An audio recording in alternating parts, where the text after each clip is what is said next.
Right. Okay, we're back. Um, I've been really excited to have these guys on. So we're joined today by Y2K Finance. We've got Crip Walk and Dre. So gents, welcome. Thanks for having us, man. Yeah, thanks, man. Yeah, no problem. As I say, I've been pestering you, Crip Walk, a little bit to get you guys on, but we've been covering Arbitrum quite a lot. Obviously, a lot of hype happening around those there at the minute. So we keep getting pestered with regards to getting content out there for those projects that are up and coming over there. So to have you guys on, yeah, it's great. So I've obviously done some digging because we're going to be releasing some kind of content around Y2K in the coming days. But how about we just start with some kind of brief intros, what your kind of day-to-day roles are at Y2K, and then let's go for like a high level of Y2K. Yeah, for sure. So I'll start with myself. Just Crip Walk. I mainly on the BD side, which like partnerships, also on the policy and the marketing side at Y2K. Was formerly at Redacted and New Order, and New Order is kind of we're working with Dre, where we did a little bit of research to kind of like that, which culminated into this project, which I'll be kind of leading as a business lead going forward.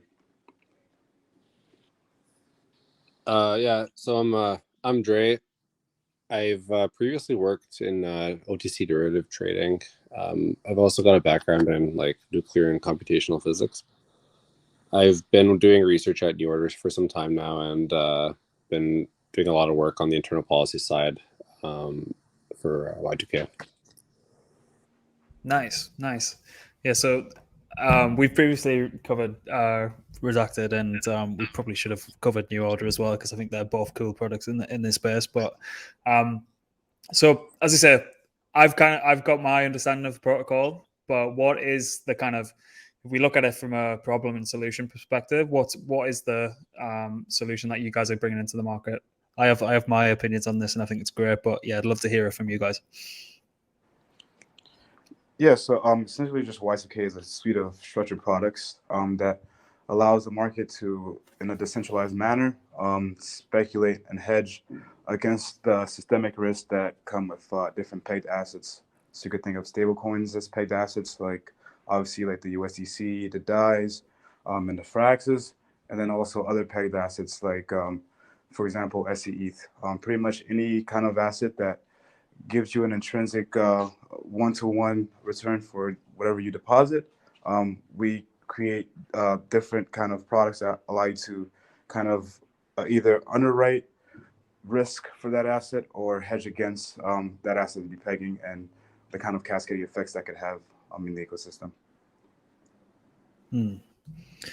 So like, I think from my perspective, the product was kind of in development prior to UST. Yeah. But I suppose that's just completely give you guys a huge, as much as it was a complete shit show, it's kind of give you guys like the ultimate product market fit. But was that kind of a driving force with regards to the kind of marketing, or does it just help you guys along the line of just showing what like a ridiculous event can happen if these things do turn south? Yeah, for sure. I mean, that's kind of perfect you bring that up because we were actually ideating around this while the peg was still strong at UST. But just looking at kind of, we had a couple of connections that were close yet Terraform Labs and kind of gaming out what could happen if UST were to depeg. We thought it would be cool.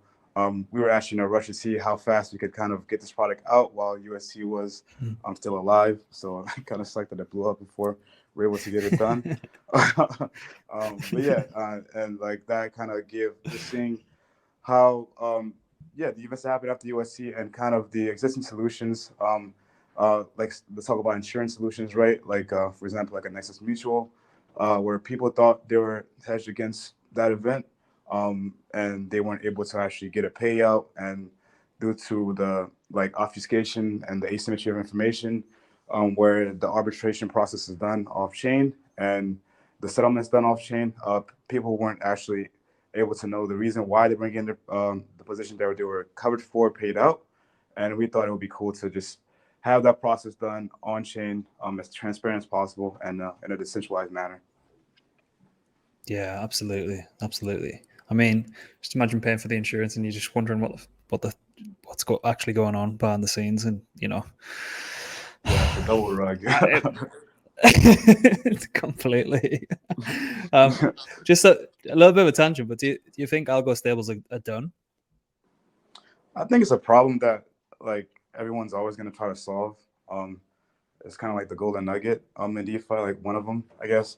And the other one's like kind of like the MEV problem. But right now, if like we look at Bean, for example, that's actually something, full disclosure, that I was kind of involved in before kind of like the whole like exploit happened.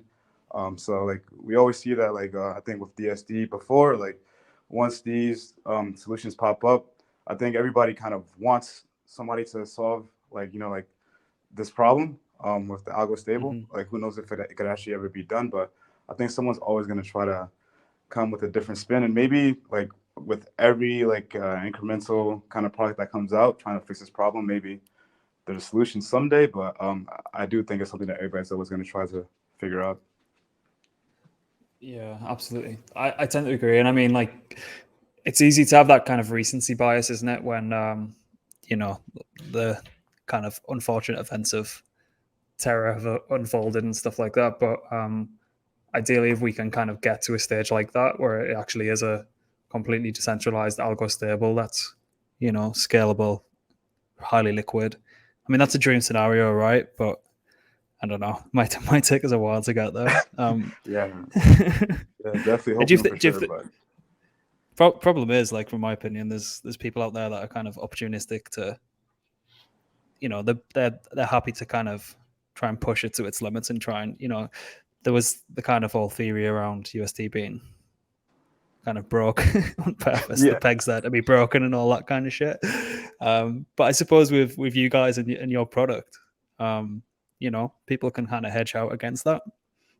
Yeah, for sure, and it gives people kind of like you said, like there's always going to be people out there that kind of I don't want to like call anyone out, but just tell everybody that they've already solved the problem, right? And like they solved the algo stable, like the holy grail, and people with the risk appetite to go in and participate and things like that. Like our products allow them to at least hedge against like the worst case scenario and know that they are fully hedged and that they will get coverage in the situation. So that's just where like with the banding and everything that we have, we allow people to kind of take on these kind of risks and use our platform to kind of give themselves a backstop in case of the worst case scenario. Yeah, because like speaking from like personal perspective, even currently now, once market's completely volatile, just getting chopped up every single day, the number keeps going down. Ideally, if I had enough trust in CDP or just to go out and kind of gain exposure to the yield opportunities on the market, I probably would be doing that, as opposed to trying to like claw back any gains that I've made on throughout the heights of the bull run. But for me personally, it's even spending all day every day inside this space, I'm still not comfortable to go and try and squeeze that extra bit of yield out from it might be a yield protocol or with these kind of CDPs, which usually print out a higher APR or APY. But I suppose with the kind of product that you guys are bringing to the table, then could probably offset a little bit of that risk and still get exposed to the nice kind of APRs that are often promised. But you have to take on that risk, particularly if it's a CDB or particularly if it's a algo stable as well. Yeah, I mean that's just like kind of like the nature of our space, right? Like everyone in here is kind of at heart a gambler a little bit, so we're just allowing people to kind of be able to express that, but still kind of do it, let's call it, in a responsible manner, or if that's the right word.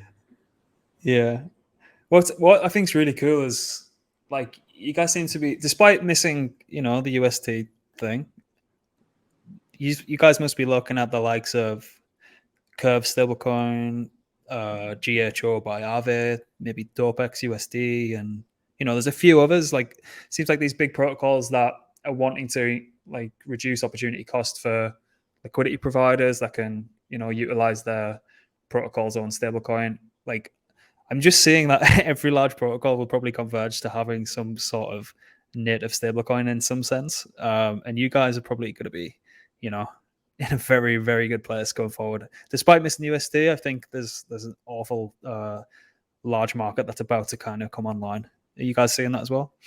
Yeah, exactly, and yeah, kind of the assets you kind of stated right there, just like Curve, and GHOBAVE, and even kind of the things that might be going on with who knows what happens with USTC, but anyway, like yeah, just like even past the USC thing, it seems like everyone's going to more of a stablecoin model, and or just kind of pegging an asset one-to-one with ETH as collateral, maybe wrap Bitcoin as collateral. So we definitely see like the pegged asset market just growing, and we definitely feel like we'll be in position to capture a lot of that market opportunity for people who do interact with our protocol.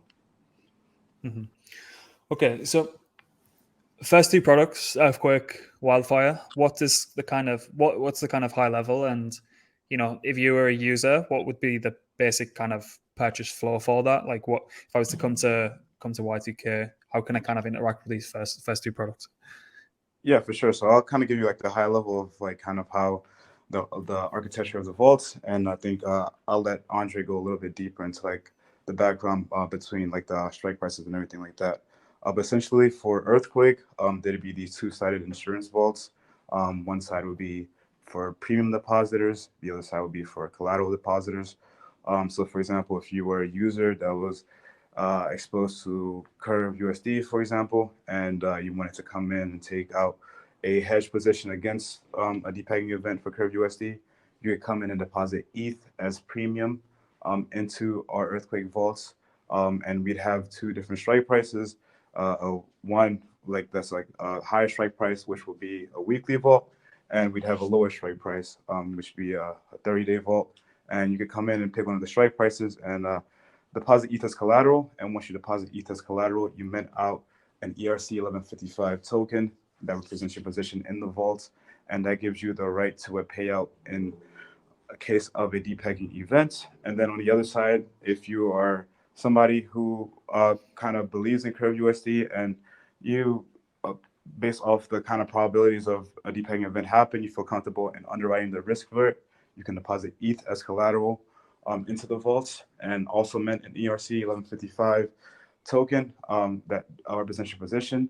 And the basic way that capital will flow in the vaults for premium depositors, as I said before, if a depegging event were to happen, the collateral that's sitting in the other side of the vault will be liquidated over to them.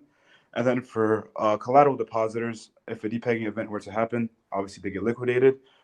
If a depegging were to happen, they wouldn't get liquidated, but in either case, they would still collect a premium for kind of the service of providing that hedge for the other side.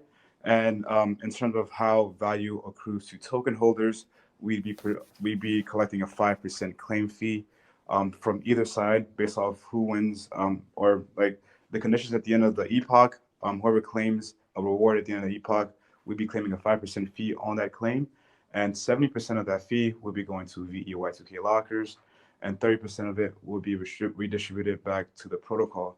And then Wildfire would be the secondary marketplace built on top of that. So as I stated before, once you deposit into these vaults, either the weekly vault or the monthly vault, your funds are locked into that vault. But that 1155 token you do mint, which represents your position in the vault, you can trade that on the secondary marketplace, which is Wildfire. And that allows you to trade in another position. And it also allows those who weren't maybe missed the deposit period before the epoch, they can still enter these vaults if they see something in the market that makes them believe that they'd be inclined to either underwrite or kind of take out a hedge position. They can enter into that position on the Wildfire market, and that would be more like an RFQ, like order book system. And our goal is to kind of offer like a centralized exchange, kind of a UX for the user while they're trading in and out of these positions. And the fees there are 0.25% on every trade, and it will be the same kind of revenue split between VE Y2K lockers and the protocol. which would be 70% to the Y2K lockers, and 30% of it going to the protocol. And yeah, Andre could give you some background on kind of like how we determine the strike prices and everything like that.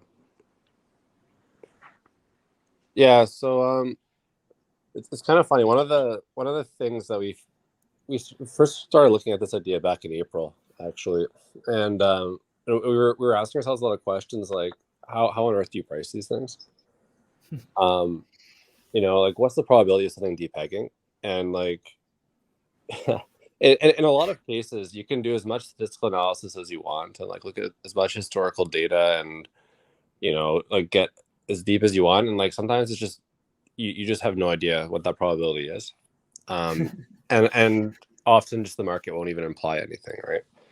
So, it's a question that we wanted to answer, not because the protocol needs it. I mean, the beauty of Y2K is that it's like everything is market determined, right?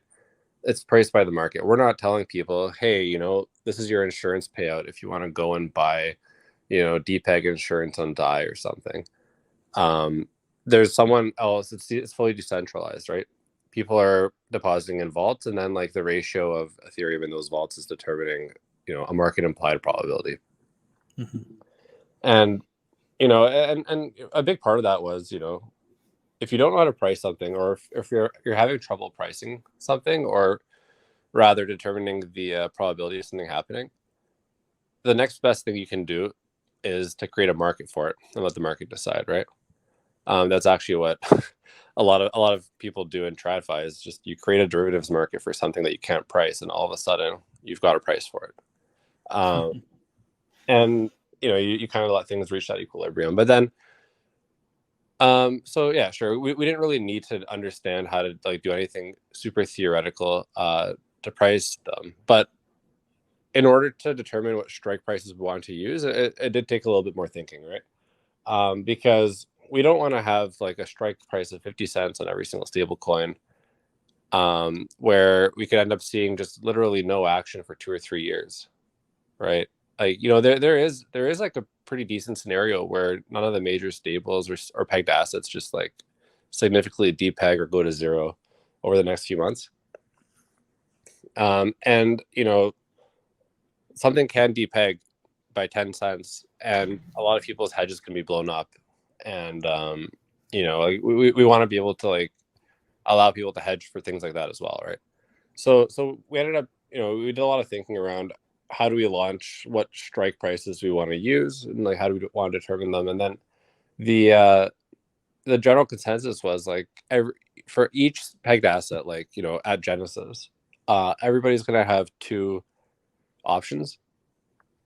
Like an option to bet. I'm gonna say the word bet, or rather like trade, right? The option to trade the volatility of the pegged asset, and also the option to trade the like an actual depegging event. So like what I mean by the volatility is like a strike price of 99 cents on DAI, for example, would be a trade on like its volatility. And we've added vaults like this for each pegged asset, like very high strike prices where it's based on like some of the models we've built, like we end up having like the probability of a depeg would be like 10% every week. And this is mostly to drive engagement, and to like give people like a track record of the product actually working, while also being sort of fun, right? And at the same time, like I said, it is sort of a hedge on the volatility. So if you have a very, very high strike price that and this thing will depeg 10% chance each week, and then let's say like a couple times every quarter in a year, you end up getting to see live like these frequent quote unquote depeg events, people selling, like people underwriting that, creating huge yields for themselves, and then others like just running several strategies such as martingales or whatever else they want, and it kind of just like, aside from driving engagement for a lot of the protocol users, and just kind of being fun, it also it just gives people like anyone who wants to go and hedge something like a more serious position, they can see that and say, okay, this thing actually works. Like all, these smart contracts pay out. There's nothing I really need to worry about here. And then the way you determine those like really high strike prices is like, you kind of just look at the stablecoin as an oscillator, and it's very straightforward. You say, just like due to the stablecoin dynamics, like around a very short interval around the peg, it basically is an oscillator, right? There's underlying forces that'll like make it tend back towards this equilibrium over time. And this can like be pretty quickly verified by just looking at like the distributions of like the price movements, like based on where the price is, right? But only when you're looking at short intervals. And then like you end up being able to make like a few assumptions, like these things, like every price is independent of one another, just because you're looking at a very small range. Like that's a very important thing there. And but like these other strike prices that we want to include, the ones that are like more serious hedges, something like 90 cents or 95 cents on a stable coin. There's like a few different ways we looked at doing that. One of them that I found particularly interesting was using the Merton model. It's a fixed income pricing model where you look at the volatility of a stock to price the probability of a default in the debt. And it was pretty fun actually, kind of just creating an analogy there between DAI and like the collateral vaults, right? Where these collateral vaults, like you model the volatility of the collateral, and you can imply a probability of the stablecoin, quote unquote, defaulting, right? So yeah, in general, I guess to like summarize all that, like the we each class or each asset is going to have two strike prices, like one high strike price that'll be depegging pretty frequently, and like one low one that were kind of based on some like preliminary models. Those ones are expected to probably depeg once every year or 18 months or so. So yeah. This is so sick. I'm probably geeking out. You guys just kind of going on about this. So, right, who do you guys see as being the user at either side of the bet? Like, are you gonna have, if UST was around, you can imagine Do Kwon saying, "Well, I'm gonna underwrite UST to a shit ton of money and gonna earn a shitload of yield for LFG and underwrite the debt because USD will never depeg." I can imagine his ego probably would have got in the way and used your protocol to do that. Who do you envisage is going to be, both sides of the bet, if you want to call it that, or both sides of the trade? Yeah, for sure. And that's kind of like that's like almost like a perfect kind of example right there.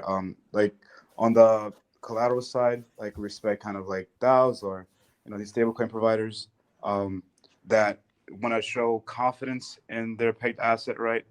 They could potentially deposit onto the collateral side, and obviously like whales, like high conviction whales in the asset as well.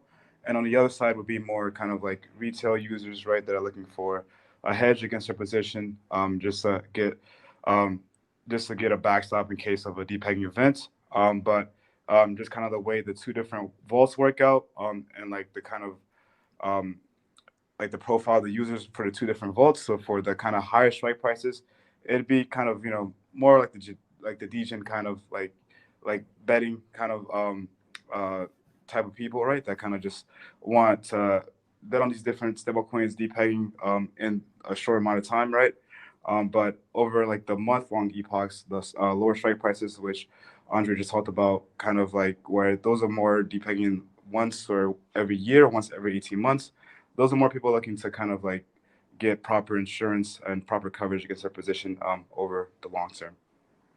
And for DAOs, we think this would be a good way of kind of earning passive yield for their treasuries while showing confidence in their own asset. And it could also create a pretty good flywheel where if they deposit enough collateral, it'd be cheap enough insurance where people are coming in on the premium side to take out an insurance position because the price has dropped a little bit. And that is in turn more ETH collateral, more ETH yield, for the DAO. And yeah, there's confidence from the users and like the strength of the peg and like the confidence of a specific DAO or protocol and their own asset, and it turns into ETH yield for the DAO itself. Yeah, there's going to be so many DAOs and treasuries just strategizing how they can effectively use this, and even protocols themselves. It's I'm just kind of like running through a couple in my head now. It's like the possibilities are kind of endless. It's really, really cool. Can we touch on token? Can we obviously you said it's for lockers, you've got a very handsome kind of revenue split there. Is there any more dynamics that we can kind of get into there?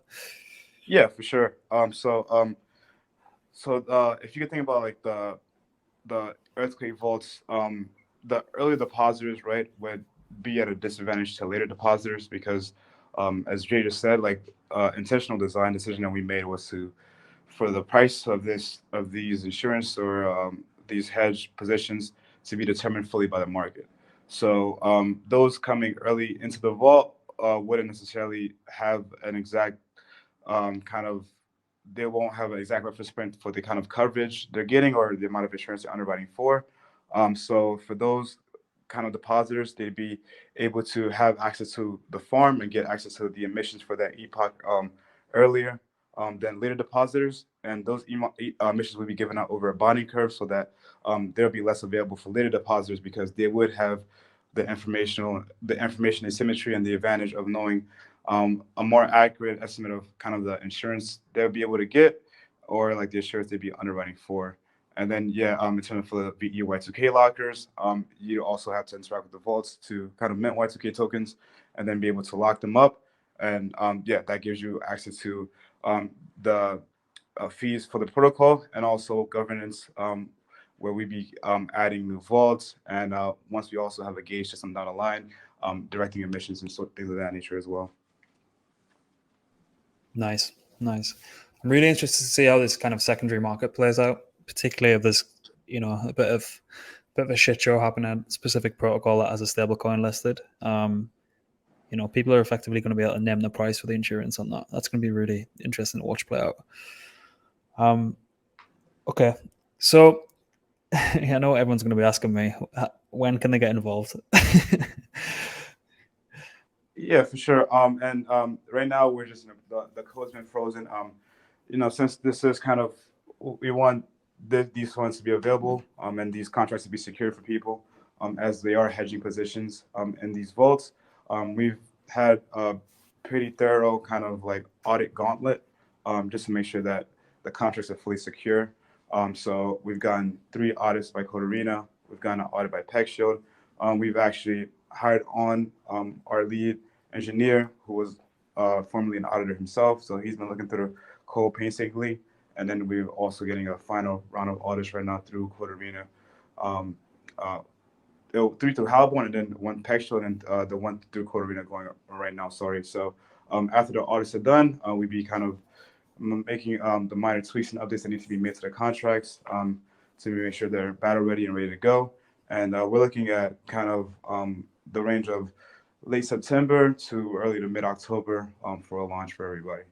So soon TM, but definitely everybody we'll be definitely putting out a lot of communication in short order to give people a better idea of when to be able to participate. Nice. Is testnet alive and active or? Yeah, so our testnet was alive, was active a week ago, but we have kind of taken it down to go through the feedback that we had in the Discord. We had pretty good feedback from everybody that interacted with it in our community. So we're going to try to implement as much of that as possible as we can in this pre-launch period. And then right after the audits, it'll be just straight to mainnet. So right now, there's no way to interact with the testnet just because we are just making some improvements to the UI and the code. Nice. Okay, gents, I won't take up too much more of your time. Really appreciate you joining me. I bet I can only imagine how hectic it is on your end at the minute. So best of luck with the launch. As I say, we're going to be covering you guys, so we'll make sure that we have as much documentation in as idiot-proof terms as physically possible, like we always do with our kind of reports and things. So, and as I say, in the meantime, if you need anything from us, from the kind of our community, just you just say, and we'll get it done for you. Yeah, definitely. Cheers, man. That was definitely definitely enjoyed this conversation, and thank you for having us on. Yeah, Yeah. really appreciate it, man. Thank you. No problem. All right, thanks everyone. We'll see you soon.